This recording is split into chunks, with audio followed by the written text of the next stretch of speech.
పని కోసం అని వచ్చి చైన్ స్నాచింగ్ కు పాల్పడ్డ ఘటన మల్కాజ్గిరిలో చోటు చేసుకుంది.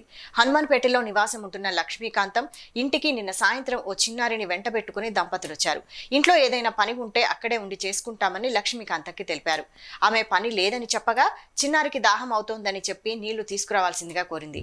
చిన్నారికి నీళ్ల కోసమని ఇంట్లోకి వెళ్లిన మహిళ నోట్లో గుడ్డ కుక్కి అరవకుండా చేసి మెడలోని 2 తులాల బంగారు గొలుసును ఎత్తుకెళ్లారు. ఘటనపై లక్ష్మీకాంతం కుమార్తె ఫిర్యాదు చేయగా పోలీసులు కేసు నమోదు చేసుకుని దర్యాప్తు చేపట్టారు.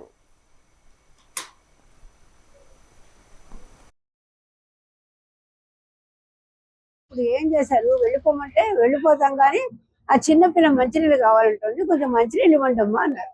అంటే నేను హాల్లో కూర్చున్న దాన్ని వాళ్ళు హాల్లో ఉన్నారు, పిల్ల బయట ఉంది, గేటు బయట పిల్ల ఉంది, వీళ్ళిద్దరు లోపల ఉన్నారు.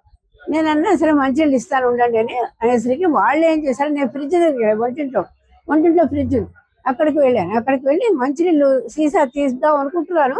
ఎప్పుడు వచ్చాడో వాడు వెనకాలే వచ్చి ఇట్లా పట్టుకుని నోట్లో ఏదో కుక్కేసాడు, ఉండాలి కుక్కేసి చైన్ ఇట్లా లాగేసుకోలేదు, వెళ్ళిపోయాడు.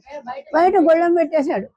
నేను బయటకు వచ్చి అడుగుదామంటే నాకు నోరు రావడం లేదు, అని వస్తున్నా కానీ నోట్లోంచి మాట్లాడటం లేదు, ఉత్తరమిత్రులు అవుతాడు. అట్లా అయింది ఆయన. మరి సాయంత్రం హనుమాన్ నగర్ మల్కాజ్గిరి పోలీస్ స్టేషన్ పరిధిలో ఉన్నటువంటి హనుమాన్ నగర్ ఏరియా నుంచి మాకు కంప్లైంట్ రావడం జరిగింది. కంప్లైంట్ ఉన్నటువంటి లక్ష్మీకాంతం అనే ఆమె వృద్ధ మహిళ, ఈమెకి 85 సంవత్సరాలు ఉంటాయి.